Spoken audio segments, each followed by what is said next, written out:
الحمد لله الذي نحمده ونستعينه ونستغفره ونعوذ بالله من شرور أنفسنا ومن سيئات أعمالنا من يهد الله فلا مضل له ومن يضلل فلا هادي له أشهد أن لا إله إلا الله وحده لا شريك له وأشهد أن محمدا عبده ورسوله لا نبي بعده اللهم صل على سيدنا محمد وعلى آل سيدنا محمد. قال الله تعالى في القرآن الكريم أعوذ بالله من الشيطان الرجيم بسم الله الرحمن الرحيم ذرني ومن خلقت وحيدا وجعلت له مالا ممدودا وبنين شهودا ومهدت له تمهيدا ثم يطمع أن أزيد كلا إنه كان لآياتنا عنيدا. صدق الله العظيم. Al-Muddathir ayat 11 sampai dengan ayat 16. Ma'asyiral muslimin rahimakumullah, ittaqullaha haqqa tuqatih wa la tamutunna illa wa antum muslimun. Puji dan syukur kita panjatkan kehadirat Allah Subhanahu wa taala yang sampai saat ini masih melimpahkan berbagai kenikmatan, nikmat lahir, nikmat batin, kemudahan untuk melangkahkan kaki dari rumah ke tempat yang mulia ini. Itu bagian dari indikator bahwa Allah Subhanahu wa taala menyayangi kita semua. Mudah-mudahan berbagai indikator yang menunjukkan kasih sayang Allah Subhanahu wa taala kepada kita semua ini terus melekat di dalam diri kita, bahkan semakin meningkat sampai kita menghadap kepada-Nya. Amin ya rabbal alamin. Salawat dan salam semoga senantiasa dilimpahkan kepada junjungan kita Habibana wa Nabiyana Muhammad sallallahu alaihi wasallam, seluruh keluarganya, para sahabatnya, para tabi'in, atba'ut tabi'in, dan mudah-mudahan termasuk kepada kita semua yang sekarang tengah berada di tempat yang mulia ini dan dalam rangka melaksanakan perintahnya. Dan mudah-mudahan mereka yang datang kemudian pun sampai hari kiamat nanti memperoleh syafaat dari Nabi Muhammad sallallahu alaihi wasallam. Amin ya rabbal alamin.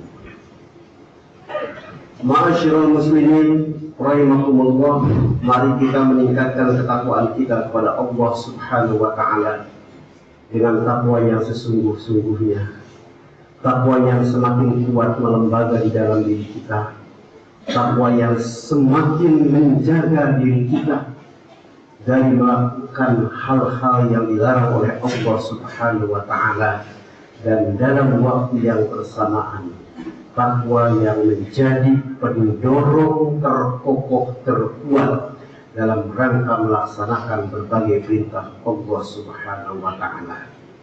Dengan takwa itulah kita yang telah diciptakan oleh Allah Subhanahu wa taala dalam bentuk dan kelengkapan yang paling sempurna akan dikembalikan ke tempat yang penuh dengan kesempurnaan, yaitu surga. Semoga kita semua menjadi ahli surga. Amin ya rabbal alamin. Ma'asyiral muslimin rahimakumullah, tadi sudah dibacakan beberapa ayat dari surat Al-Muddathir.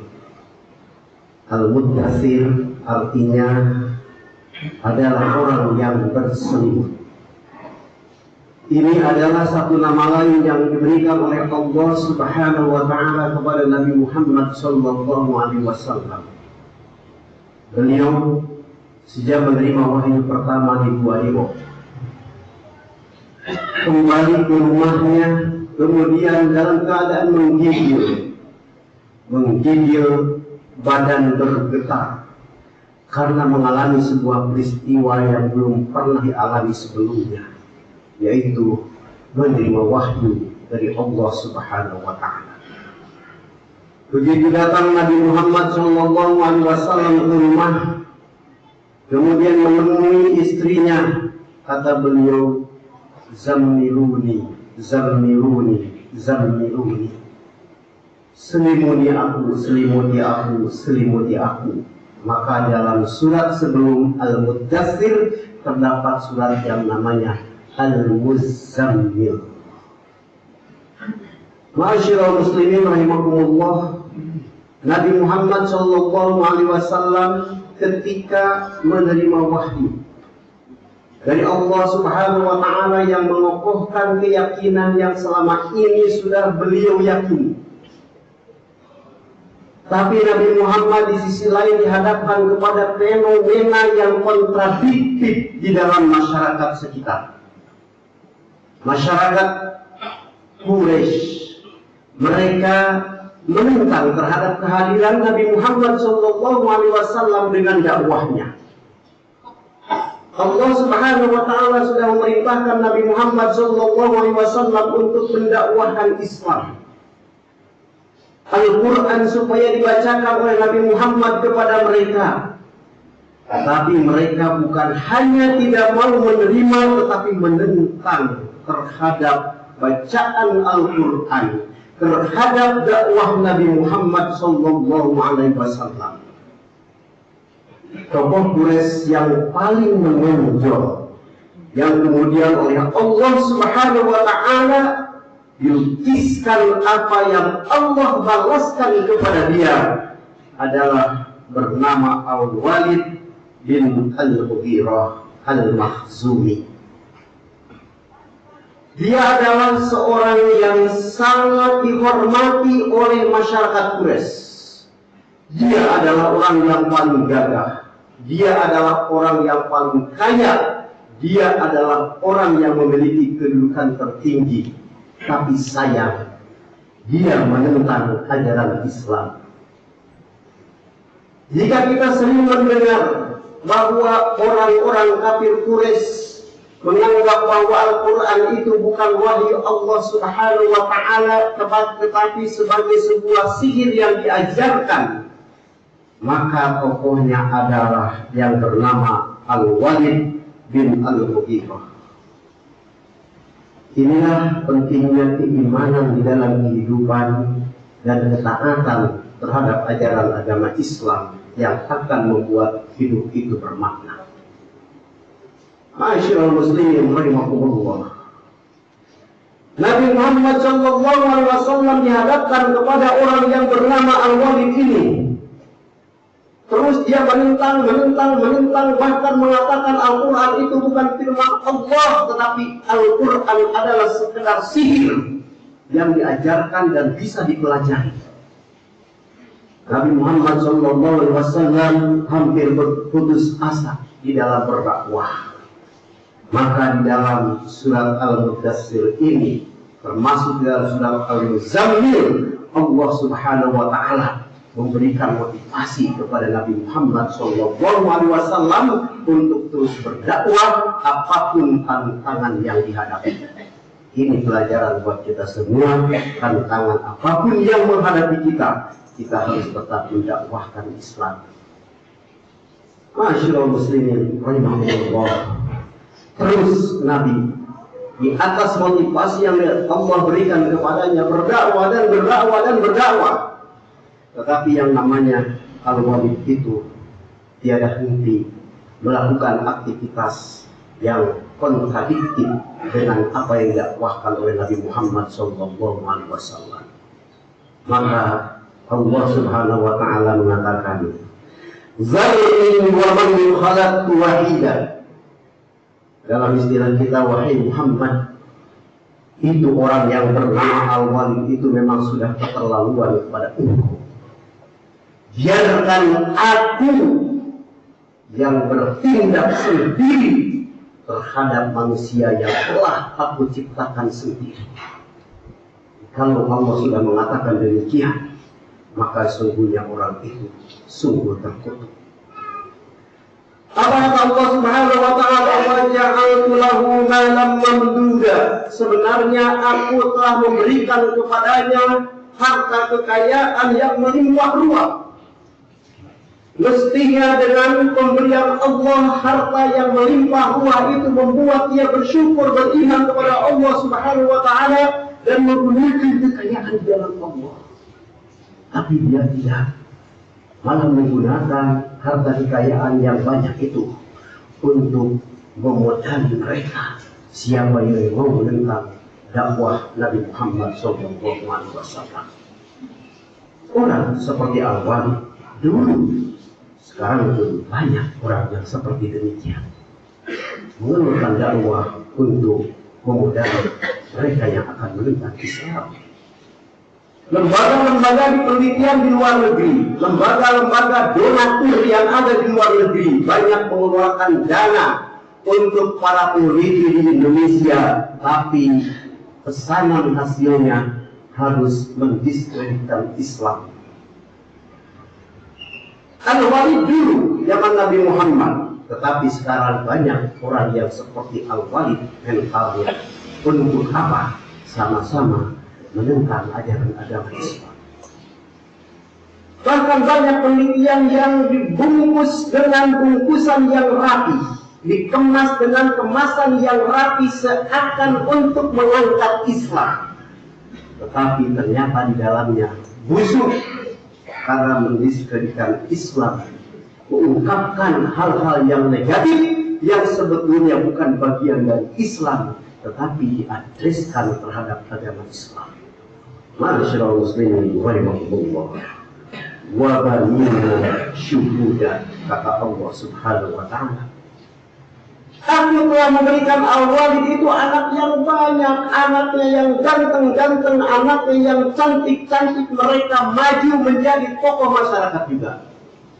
Tapi tidak seorang pun di antara mereka, ma'asyiral muslimin rahimakumullah, yang oleh dia didorong untuk menjadi mereka yang mendukung Nabi Muhammad SAW adalah Khalid bin Walid. Dia adalah anak dari Al-Walid. Setelah Al-Walid meninggal dunia, dia berubah menjadi orang yang menjadi tokoh Islam dan menjadi panglima perang yang terkemuka. Itu anak Al-Walid. Tapi Khalid bin Walid menjadi pemimpin perang, menjadi pejuang bukan karena ayahnya yang bernama Al-Walid. Hidayah Allah Subhanahu wa ta'ala. Setelah Al-Walid orang tuanya tiada, kemudian dia memeluk agama Islam. Ma'asyiral muslimin rahimakumullah.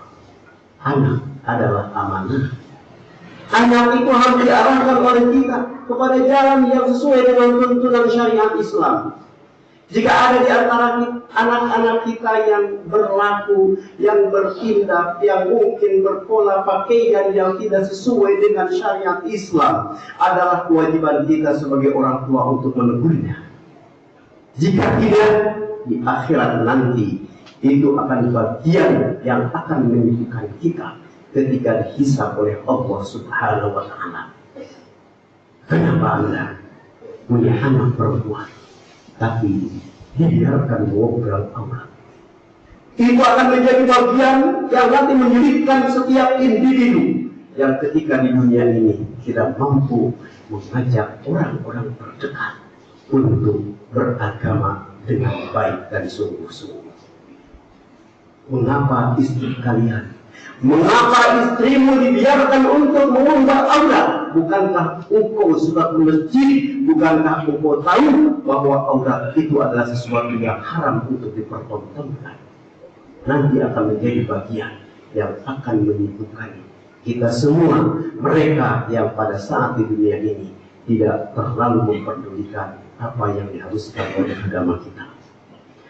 Wa mahadtu lahu tamhida, dan kata Allah Subhanahu wa ta'ala, Allah Subhanahu wa Ta'ala mengatakan, aku berikan kepadanya kelapangan hidup seluas-luasnya, bebas, ingin bagaimana karena dia orang terpandang, ingin membeli apa karena dia orang terkaya, ingin menggunakan anak sebagai apa karena dia adalah orang yang punya kapasitas untuk itu. Tapi ternyata dia tidak menjadi orang yang bersyukur, tidak mau taat kepada Allah Subhanahu wa Ta'ala, tidak mau beriman kepada Rasulullah Sallallahu Alaihi Wasallam. Sumaya mau an azida. Kemudian di tengah kekayaan yang melimpah ruah, di tengah penghormatan masyarakat yang menggila, di tengah posisi yang tinggi, dia masih minta dilebihkan. Dia sudah dijadikan pemimpin dengan periode 2 periode, masih menuntut untuk periode yang ketiga. Tapi kata Allah, no, tidak, karena engkau adalah orang yang menentang ayat-ayat kami. Engkau adalah orang yang menentang Al-Quran. Engkau adalah orang yang tidak mau beriman kepada utusan kami yang bernama Muhammad Sallallahu Alaihi Wasallam. Ma'asyiral muslimin rahimakumullah.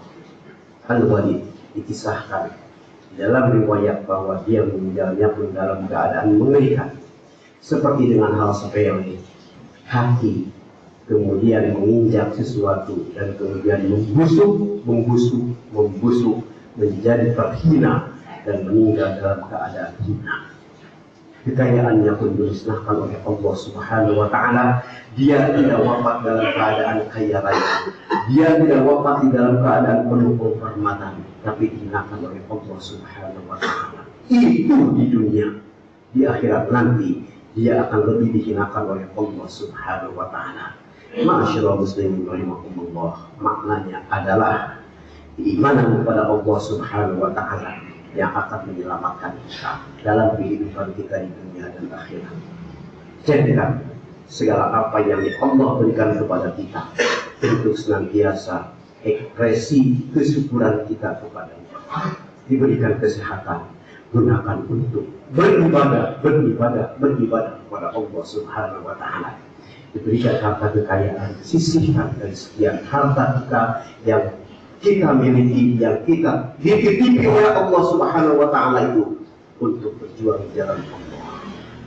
Harta yang kita gunakan di jalan Allah tidak memasukkan hanya berapa rupiah pun kepada kotak amal yang mengalir di masjid, oleh pengurus masjid digunakan untuk memperbaiki masjid, maka itulah yang akan membuat kita nanti pada saat sakaratul maut menjemput kita menjadi tersenyum.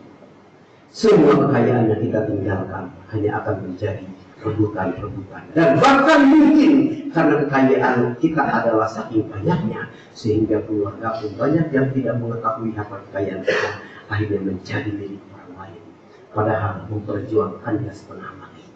Mudah-mudahan kita semua tidak termasuk orang yang demikian. Mudah-mudahan kita termasuk orang yang dibimbing akidahnya oleh Allah Subhanahu wa Ta'ala, semakin menghormati dan mencintai Al-Quran dengan banyak membaca, mengamalkan, tentu setelah memahami isinya dan keimanan kepada Muhammad Sallallahu Alaihi Wasallam. Mudah-mudahan kita dijadikan sebagai umatnya yang nanti akan memperoleh syafaatnya. Amin ya rabbal alamin. Barakallahu li wa lakum bil Qur'anil azim wa nafa'ani wa iyyakum bima fihi minal ayati wa dzikril hakim wa taqabbal minni wa minkum tilawatahu innahu huwas samiul alim.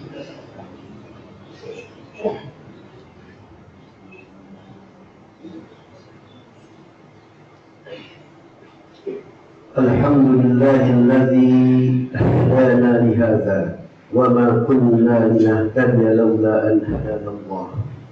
أشهد أن لا إله إلا الله وحده لا شريك له وأشهد أن محمدا عبده ورسوله لا نبي بعده.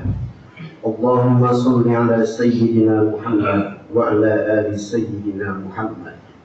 أيها المسلمون رحمكم الله، اتقوا الله حق تقاته ولا تموتن إلا وأنتم مسلمون. قال الله تعالى في القرآن الكريم: أعوذ بالله من الشيطان الرجيم، بسم الله الرحمن الرحيم. إن الله وملائكته يصلون على النبي يا أيها الذين آمنوا صلوا عليه وسلموا تسليما. اللهم صل وسلم وبارك آمين. اللهم اغفر لنا ذنوبنا ولوالدينا وارحمهم كما ربونا صغارا. اللهم اغفر للمسلمين والمسلمات والمؤمنين والمؤمنات والمحسنين والمحسنات الأحياء منهم والأموات. ربنا هب لنا من أزواجنا وذرياتنا قرة أعين واجعلنا للمتقين إماما. رب اجعلني مقيم الصلاة ومن ذريتي ربنا وتقبل دعاء. ربنا اغفر لي ولوالدي وللمؤمنين يوم يقوم الحساب. اللهم ارفع عنا الولاء والبلاء والوباء والفحشاء والمنكر والسيوف المختلفة والشدائد والمحن ما ظهر منها وما بطن من بلدنا هذا إندونيسيا خاصة ومن بلدان المسلمين عامة، إنك على كل شيء قدير. اللهم انصر المسلمين المستضعفين والمجاهدين في فلسطين. اللهم انصر المسلمين المستضعفين والمجاهدين في فلسطين. اللهم انصر المسلمين المستضعفين والمجاهدين في فلسطين. ربنا آتنا في الدنيا حسنة وفي الآخرة حسنة وقنا عذاب النار. عباد الله، إن الله يأمر بالعدل والإحسان وإيتاء ذي القربى وينهى عن الفحشاء والمنكر والبغي يعظكم لعلكم تذكرون. ولذكر الله أكبر والله يعلم ما تصنعون. والسلام عليكم ورحمة الله وبركاته.